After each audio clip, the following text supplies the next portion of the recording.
സുഖല്ലേ? ഇങ്ങോട്ട് കാട്ടിക്ക. ഒന്നുമില്ലെങ്കിൽ ആ ലാപ്പ് അല്ലെങ്കിൽ ഈ കോപ്പ്. ഹലോ ഹലോ, എന്താ നിങ്ങളൊരു തേങ്ങയും മിണ്ടാത്തത്? അവിടുന്ന് മുണ്ടിനെ കേൾക്കണെങ്കിലേ ഈ തേങ്ങ മാറ്റിട്ട് അത് വെക്കും. ഹലോ, നിങ്ങൾ 16-ന് എത്തൂലേ? ആരാ 16-ന്? ആര് 16-നല്ല, 16-ാം തീയതി എത്തൂലേന്ന്. അന്നാണ് ഓഡീഷൻ. നാട്ടിലെ കോമഡിക്കാർ. കാട്ടിലെ നോട്ടടിക്കാരോ? കള്ളനോട്ടിന്റെ ആൾക്കാരാവും. വെറുതെ അതിൽ പോയി പടണ്ട. അതല്ല, നാട്ടിലെ കോമഡിക്കാർ. ഓ, നമ്മളെ ഫ്ലവേഴ്സ് ചാനലിലെ ഇത് ഐറ്റം വേറെ പരിപാടി അല്ലേ? ആ, ഓരോരുത്തര് വന്ന് എത്ര പൈസയാ കൊണ്ടുപോകുന്നേ. ഏട്ടാ, നമുക്ക് പോണം ഫ്ലവേഴ്സില്. എന്നിട്ടേ ഗോൾഡൻ പഞ്ച് അടിക്കണം. ഒരു 10 ഗോൾഡൻ പഞ്ച് അടിച്ചാൽ മതി. നിങ്ങൾ ഗൾഫിലും പോണ്ട, നമ്മളെ കട മൊത്തം തീരും ചെയ്യും. എടി, അത് കേക്കാൻ നല്ല രസമുണ്ട്. പക്ഷെ കയ്യും വീശി ചെന്ന എങ്ങനെ അടിക്കും? ഇടി സ്കിറ്റ് വേണ്ടേ? അതൊക്കെ ഞാൻ ഏറ്റു. നമ്മളെ സ്കിറ്റ് പഠിപ്പിക്കാനേ ഒരാശാനം അങ്ങോട്ട് വിളിച്ചിട്ടുണ്ട് ഞാൻ. മൂപ്പര് നല്ലൊരു ഫ്രഷ് സ്കിറ്റും കൊണ്ടേ ഇന്ന് തന്നെ അങ്ങോട്ട് വരും ചെയ്യും. ആഹാ, ഇജക്ക് ഫുൾ സെറ്റപ്പ് ചെയ്തുല്ലേ? എന്നാ പിന്നെ ഒന്നും നോക്കണ്ട, നിങ്ങൾ ഇന്ന് മുതൽ പഠിച്ചു തുടങ്ങിക്കോ. 16-ാം തീയതി രാവിലെ ഞാൻ അവിടെ എത്തും. ഓക്കെ ഓക്കെ, അപ്പൊ സെറ്റ്. എടാ, ഓഡീഷന്റെ അന്ന് രാവിലെ തന്നെ ഇങ്ങോട്ട് വരുന്നു. അതിന് തേങ്ങ അച്ഛ രാവിലെ ഫ്ലൈറ്റ് ഇറങ്ങുന്നു. എന്നിട്ട് നമ്മളെല്ലാരും കൂടി ഓഡീഷന് പോകുന്നു.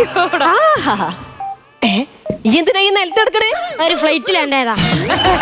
അച്ഛൻ വന്നിട്ട് വേണം എനിക്കൊരു ഗോൾഡൻ പഞ്ച് കിട്ടാൻ. അത് കഴിഞ്ഞ വരവിന് കിട്ടിയല്ലേ? എന്ത്? നിങ്ങൾ ഗോൾഡ് കാണുന്ന വാശിച്ചപ്പോ അച്ഛന്റെ കയ്യിൽ നിന്ന് ഒരു പഞ്ച്. ഇതാ പഞ്ചല്ല, ഐറ്റം വേറെയിലെ ഗോൾഡൻ പഞ്ച്. സത്യം. കണ്ണെത്താമല മാമലയേറി നോക്കട്ടാ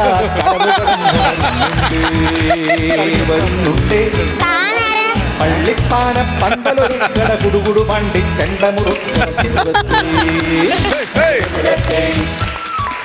സഞ്ചിയും തൂക്കി ചാടാതെ എന്ത് കങ്കാരൂനുണ്ടായതാ? ആശാനെ, നമുക്ക് ഗോൾഡൻ പഞ്ച് അടിക്കണം. അടിക്കാം.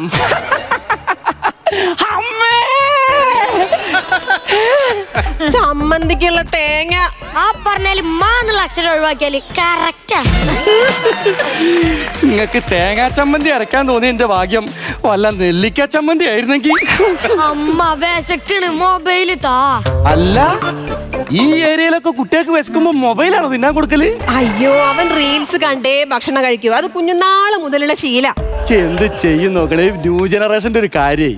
ഇന്റെയൊക്കെ കുട്ടിക്കാലത്ത് എന്റെ അമ്മ അമ്പിളിമാമനെ കാണിച്ചു തന്നിട്ടാ എന്നെയൊക്കെ കഴിപ്പിക്കാറ്. അപ്പൊ പകലൊക്കെ താൻ പട്ടിണി നടക്കുമായിരിക്കും. അയ്യോ മോനെ, അങ്ങനൊന്നും പറയരുത്. ഇത് നമ്മൾ അഭിനയം പഠിപ്പിക്കാൻ വന്ന ആശാനാണ്. ഞാൻ രവി, വൈറ്റിലയിലുള്ളതാ. വയറ്റിലാണെങ്കിൽ രവി അല്ലല്ലോ, വിര. ആശാനെ, ആശാ മോനെ പഠിപ്പിച്ചു തുടങ്ങിക്കോ. ഞാനേ കുടിക്കാൻ എന്തെങ്കിലും എടുത്തിട്ട് വരാം. ആയിക്കോട്ടെ, നടക്കട്ടെ. മോനെ, ഒരു കാര്യം ചെയ്യും. ആദ്യം വന്ന് ആശാന്റെ അടുത്ത് നിന്ന് അനുഗ്രഹം വാങ്ങ്. എന്ത് അനുഗ്രഹം? അയ്യോ, ഇത് നമ്മൾ കടയിൽ നിന്ന് പൊതിഞ്ഞ് കെട്ടിക്കൊണ്ടെന്ന് തരുന്ന സാധനമല്ല. ആശാന്റെ കാല് തൊട്ട് വന്നിക്കീന്ന്. അതൊക്കെ വേണം. പിന്നെ എടാ, നമ്മൾ എന്തൊരു സംഭവം പുതുതായിട്ട് പഠിച്ചു തുടങ്ങുമ്പോ ഗുരുവിന്റെ കാല് തൊട്ട് വന്ദിക്കണം. അത് നമ്മളെ സംസ്കാരത്തിന്റെ ഭാഗമാണ്. ആരോട് പറയാൻ? ഇപ്പത്തെ കുട്ടികൾ വല്ലതും സംസ്കാരത്തിനെ പറ്റി എന്തെങ്കിലും പഠിക്കുന്നുണ്ടാ? അതിന് പറ്റിപ്പോ എന്താ എത്ര പഠിക്കാനുള്ളത്? കർപ്പൂരം വെക്കുക, ഒരു തീകൊള്ളുണ്ട് കാട്ടുക, നിന്ന് കത്തൂലേ?